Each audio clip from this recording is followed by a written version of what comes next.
Hello friends, Radhe Radhe, Hare Krishna. Welcome back to my channel. Friends, आप सभी को नरक चतुर्दशी की हार्दिक हार्दिक शुभकामनाएं। दीपावली पर्व के ठीक एक दिन पहले मनाई जाने वाली नरक चतुर्दशी को छोटी दिवाली के रूप में बोलते हैं, हम जाना जाता है। चौदस मतलब चौदस और काली चौदस भी इसको कहते हैं। ऐसी मान्यता है कि कार्तिक कृष्ण चतुर्थी की विधि विधान से पूजा करने वाले व्यक्ति को सभी पापों से मुक्ति मिल जाती है और इस दिन शाम को दीपदान करने की प्रथा भी है, जिसे यमराज जी का दीपक भी बोलते हैं। यम दीपक के नाम से भी इसको किया जाता है। हालांकि धनतेरस की तिथि के दिन, धनतेरस वाले दिन यम दीपक जलाया जाता है। काफ़ी लोगों ने जलाया होगा, और जो नहीं जला पाए वो दूसरे दिन जला लें या फिर दिवाली के दिन भी कर सकते हैं। लेकिन यह दिया ये मृत्यु और मोक्ष और नकारात्मक शक्तियों, बुरी शक्तियाँ होती हैं जे उनसे मुक्ति से जुड़ा है, इसलिए इस दीपक को जलाया जाता है। यह दिन है नरक के कष्टों से मुक्ति पाने के लिए। नरक चौदस के लिए भी जलाया जाता है, जला सकें तो ठीक है। चतुर्थी की पौराणिक कथा एक बताती हूँ मैं आपको। जो चौदस की जो कथा है, जिसको हम बोलते हैं नरक चौदस, तो नरक चौदस की कथा के अनुसार एक पौराणिक कथा है, मैं आपको सुना दूँ तो नरकासुर के वध और 16,000 कन्याओं की मुक्ति से जुड़ी है। वैसे तो पुराणों की में एक नरक चतुर्थी से जुड़ी हुई बहुत सारी कथाएं हैं, लेकिन उनमें से एक बहुत ही प्रचलित और पौराणिक कथा आज आपको सुनाते हैं। तो आप सभी ध्यानपूर्वक इस कथा को पूरा अवश्य सुनिएगा। तो नरकासुर नाम का एक महान पराक्रमी राक्षस था, जो भूमि से उत्पन्न हुआ था। उसने देवराज इंद्र और संपूर्ण देवताओं को युद्ध में जीतकर देव माता अदिति के 2 तेजस्वी कुंडल छीन लिए थे। साथ ही देवताओं के तरह तरह के रत्न, इंद्र का ऐरावत हाथी, उच्च श्रवा घोड़ा, कुबेर के मणिमाणिक्य आदि और पद्मनिधि नामक शंख भी ले लिए थे। वह आकाश में विचरण करने वाला था और आकाश में ही नगर बनाकर उनके भीतर निवास करता था। एक दिन संपूर्ण देवताओं के भय से पीड़ित हो शचीपति इंद्र को, जो शचीपति इंद्रदेव हैं, इंद्र को आगे करके अनन्यास ही महान कर्म करने वाले भगवान श्री कृष्ण की शरण में गए। श्री कृष्ण ने भी यह बात सुनकर, नरकासुर की सारी चेष्टाएं सुनकर, देवताओं को अभयदान देकर विनीतानंदन गरुण का स्मरण किया और सर्वदेव वंदित, जितने भी देव वंदित थे, सभी देव वंदित महाबली गरुण उसी समय भगवान के सामने हाथ जोड़कर उपस्थित हो गए। भगवान सत्यभामा के साथ गरुण पर सवार हुए और मुनियों के द्वारा अपनी स्तुति करते और सुनते हुए उस राक्षस के नगर में गए। जैसे आकाश में सूर्य का मंडल देदीप्यमान होता है, उसी प्रकार उसका नगर भी उदास हो रहा था। उसमें दिव्य आभूषण धारण किए बहुत से राक्षस निवास करते थे। वह नगर देवताओं के लिए भी निर्भक्षी टाइप का था वो, जिससे उन्हें काट डाला। ठीक उसी तरह जैसे सूर्य अंधकार को नष्ट कर देते हैं सूर्यदेव। वहाँ का आवरण कट जाने पर समस्त राक्षस सूल उठाए सैकड़ों और हजारों के झुंड बनाकर युद्ध करने के लिए चल पड़े।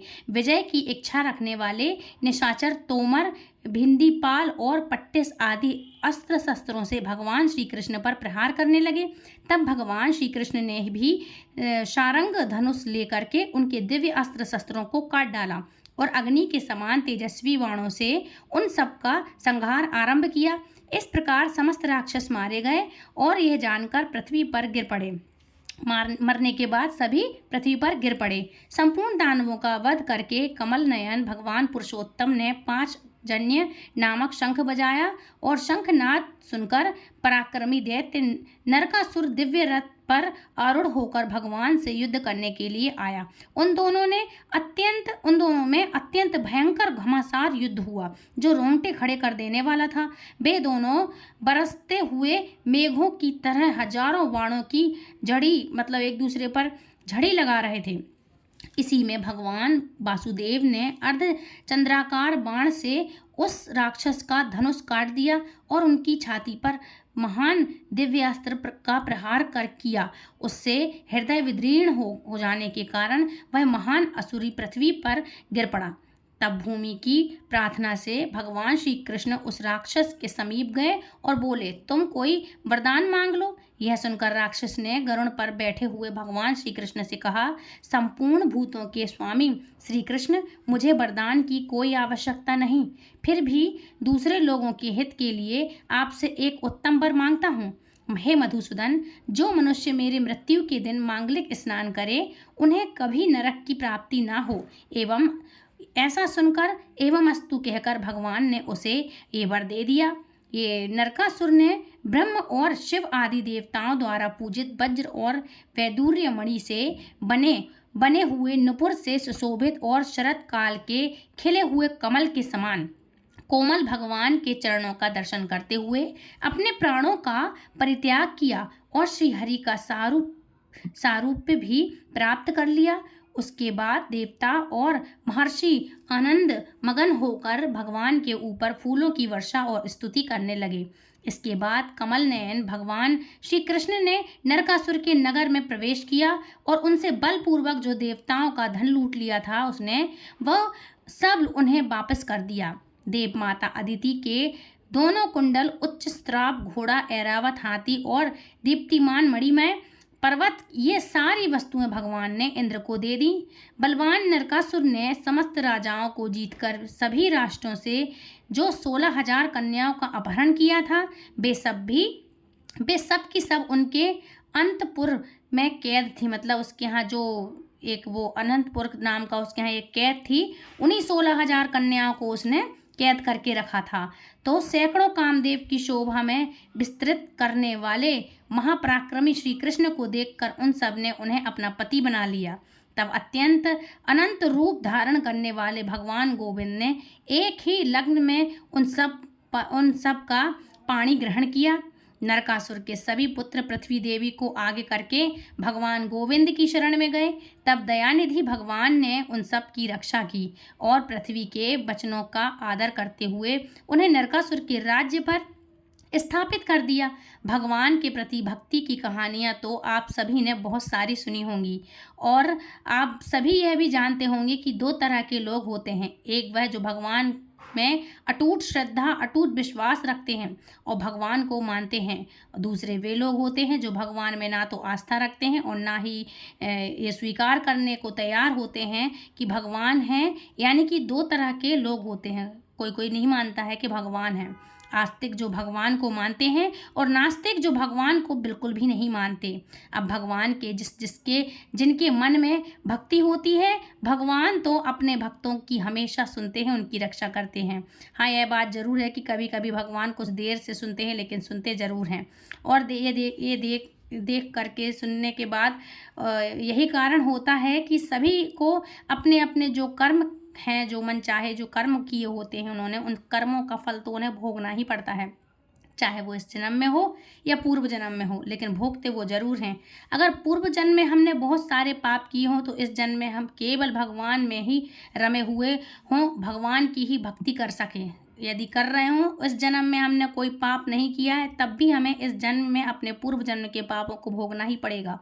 और भगवान भी जब तक हमारे पाप पुण्य का हिसाब किताब बराबर नहीं हो जाता, नहीं करते, तब तक अपनी कृपा हम पर नहीं करते। ऐसे ही एक कहानी है एक बूढ़े बाबा की। एक बूढ़े बाबा जो अपने पूरे परिवार भर सिर्फ राम नाम जपते रहते थे। पूरे परिवार में भगवान की भक्ति करते रहे वो। और अब वे बूढ़े हो चुके थे। सिर्फ बूढ़े नहीं हुए थे, बल्कि इतने कमज़ोर हो चुके थे कि अब वह बिना किसी की सहायता के अपनी जगह से हिलडुल भी नहीं सकते थे, उठ भी नहीं सकते थे। ऐसी स्थिति में भी उन्होंने अपने मुंह से राम नाम को अपने से अलग नहीं होने दिया। कष्ट चाहे कितना भी था, बुढ़ापा उन्हें चाहे कितना भी सता रहा था, लेकिन उनके मन में राम नाम और हृदय में भक्ति बराबर जगी हुई थी। सारा दिन बिस्तर पर पड़े पड़े वह बूढ़े बाबा राम नाम का जप करते रहे और राम नाम लेने के कारण ही उनकी तकलीफ़ों को बर्दाश्त करने की शक्ति भी मिल रही थी उनको। वह बाबा इतने कमज़ोर हो गए थे कि इतने निशक्त हो गए थे कि अपने नित्य कर्म भी अकेले उठकर नहीं कर सकते थे। उनके परिवार में उनके 2 बेटे भी थे, वही उनके नित्य कर्म कराने में उनकी सहायता करते थे। जब बीमारी के कारण बूढ़े बाबा बिस्तर से लग गए, तब शुरुआत में तो बेटे शुरुआत में उनके बेटे बिना कुछ कहे ही खुद अपने बूढ़े पिता की सहायता कर दिया करते थे। फिर धीरे धीरे यह हुआ कि जब उनके पिता उन्हें आवाज़ लगाकर बुलाया करते थे तब वे आते। फिर धीरे से यह होने लगा कि कई आवाज़ें लगाने के बाद भी उनकी सहायता करने के लिए इस प्रकार कोई भी नहीं आता। इसी प्रकार दिन बीतते गया और तब वो 4-5 बार आवाज़ लगाने के बाद भी बड़ी मुश्किल से आया और यहाँ तक कि कभी कभी रात के समय बूढ़े बाबा को उनकी सहायता की आवश्यकता होती तो बुलाने पर भी वहाँ उनके पास कोई नहीं आता। अब हालात ऐसे हो गए थे कि अक्सर बूढ़े बाबा अपने बिस्तर पर ही गंदा कर लिया करते थे। यह बुढ़ापा कुछ ऐसा ही होता है। काफ़ी सारे बुजुर्ग होते हैं जो बेचारे चल फिर नहीं पाते हैं। कभी कभी इस बुढ़ापे के कारण ऐसे ऐसे दिन देखने पड़ते हैं जो शायद कभी किसी ने सोचा भी नहीं होगा। बूढ़े बाबा असहाय हो चुके थे। फिर अपने बेटों के और अपने भगवान के भरोसे बिस्तर पर पड़े हुए थे। आवाज़ लगाते लगाते बूढ़े बाबा का गला सूख जाया करता था और जब तक उनके बेटों से उन्हें सहायता मिलती तब तक वे ऐसे ही गंदे बिस्तर में पड़े रहते। बुढ़ापा और कमजोरी बीतती जा रही थी। बूढ़े बाबा की नज़रें भी अब कमज़ोर हो चुकी थीं। इतनी बदहाली में वे बूढ़े बाबा जी रहे थे। अगर किसी का साथ छोड़ा जाए तो राम नाम के जप में ही सब कुछ ठीक हो जाता है और वो राम नाम का जप ही कर रहे थे। होंठों पे हर समय सिर्फ राम नाम बसा रहता था उनके।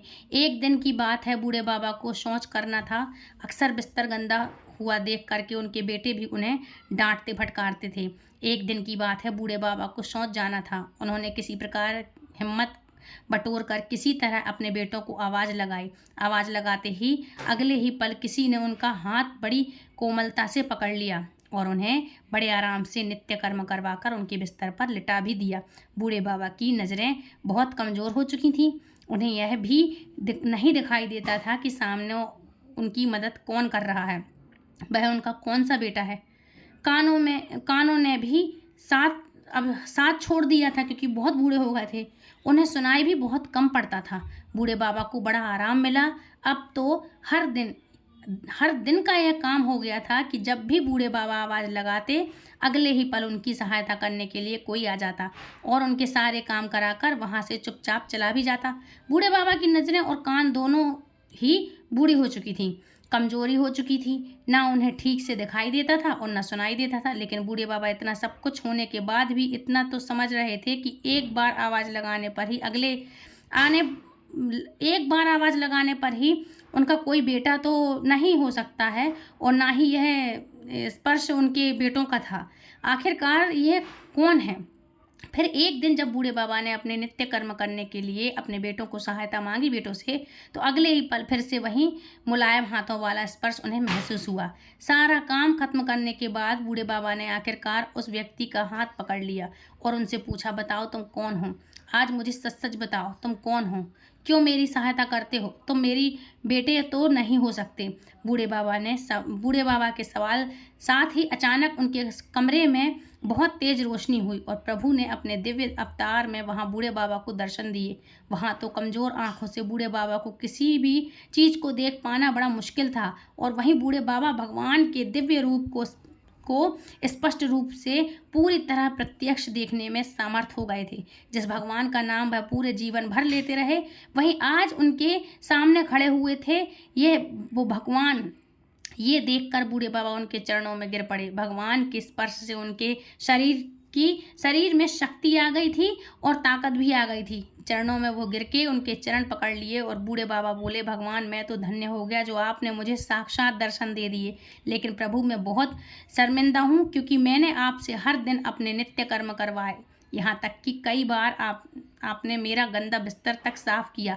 प्रभु मुझे क्षमा कर दीजिए। भगवान बूढ़े बाबा का हाथ पकड़कर बोले, मेरे लिए सारे काम एक जैसे हैं। अगर काम मुझे अपने भक्तों के लिए करना पड़े तो मुझे यह काम भी करने में बड़ी खुशी मिलती है। बूढ़े बाबा ने हाथ जोड़कर भगवान से कहा, प्रभु आप यह सब करने के बजाय मुझे मुक्ति क्यों नहीं दे देते, है ना? तो भगवान से उसने बोला, बूढ़े बाबा ने, आपको रोज़ रोज़ मुझे नित्य कर्म करवाने के लिए आना पड़ेगा और ना ही मैं इस तरह लाचार बेबस सब बिस्तर पर पड़ा रहूँगा। और प्रभु क्या आपके दर्शन मात्र से मेरी मुक्ति संभव नहीं हो सकती? तब भगवान बोले कि यह सब प्रारब्ध के ही कर्म हैं। तुम्हारा प्रारब्ध बहुत कठिन है। तुमने पूर्व जन्म में ऐसे ऐसे कर्म किए हैं जिसके कारण इस जन्म में तुम्हें इतनी जल्दी उससे मुक्ति नहीं मिल पाना संभव नहीं है। अगर तुम्हारे पूर्व जन्म में पुण्य अधिक होते तो मेरे दर्शन मात्र से ही आज तुम मुक्त हो जाते। मैं चाहूँ तो भी तुम्हें अभी मुक्त नहीं कर सकता, लेकिन फिर होगा यह कि अगले जन्म में तुम्हें फिर से प्रारब्ध भोगने के लिए आना पड़ेगा। इसलिए मैं तुम्हें खुद तुम्हारे पूर्व जन्म के सभी पापों से तुम्हें मुक्ति दिलाने के लिए आया हूँ और तुम्हारे पूर्व जन्म के पापों से तुम्हें मुक्त करवाने के लिए इस समय सहायता कर रहा हूँ। ऐसा कहकर भगवान वहीं अंतर्ध्यान हो गए। फिर कुछ महीने इसी प्रकार तकलीफें झेलने के बाद आखिरकार उन बूढ़े बाबा को मुक्ति मिल गई। तो यह थी आज की कहानी। अगर आपको बहुत अच्छी लगी तो प्लीज़ कमेंट करके मुझे कमेंट बॉक्स में राधे कृष्णा, श्रीमन नारायण, जय विष्णुदेव कुछ भी लिखिएगा। तो फ्रेंड्स, ये थी आज की कथा। आई होप आज की कथा आपको पसंद आई होगी। तो देखो, भगवान इस तरह से किसी के पुराने जन्म के कर्म होते हैं, तभी आप सोचते हैं कि हम तो इतने अच्छे कर्म कर रहे हैं, लेकिन भगवान हमें पता नहीं क्यों ऐसी चीज़ें तकलीफ़ें दे रहा है, इतना भोगना पड़ रहा है, इतनी दिक्कतें आ रही हैं। भगवान सुनते ज़रूर हैं। हर पल भगवान की नज़र आप पे रहती है, आप समझ नहीं पाते हैं। हम खुद नहीं समझ पाते हैं कि हमें इतनी कष्ट तकलीफ़ें क्यों हो रही हैं, लेकिन भगवान हमारा साथ नहीं छोड़ते हैं। दुनिया साथ छोड़ देगी, लेकिन सिर्फ भगवान ही एक ऐसे हैं जो साथ नहीं छोड़ते हैं। इस कहानी से आई होप आपको कुछ ऐसी चीज़ें सीखने मिली होंगी, समझने मिली होंगी। इसका निचोड़, इसका महत्व समझना चाहिए आपको कि क्यों हमें इतनी तकलीफ़ें होती हैं। यदि पसंद आई वीडियो तो please like, share, comment and channel please subscribe करें। बेल आइकन को ऑल पे प्रेस करें ताकि आने वाली वीडियो की नोटिफिकेशन सबसे पहले आप तक पहुंचे। तो फ्रेंड्स, राधे राधे, हरे कृष्णा, हैप्पी दिवाली, हरि बोल।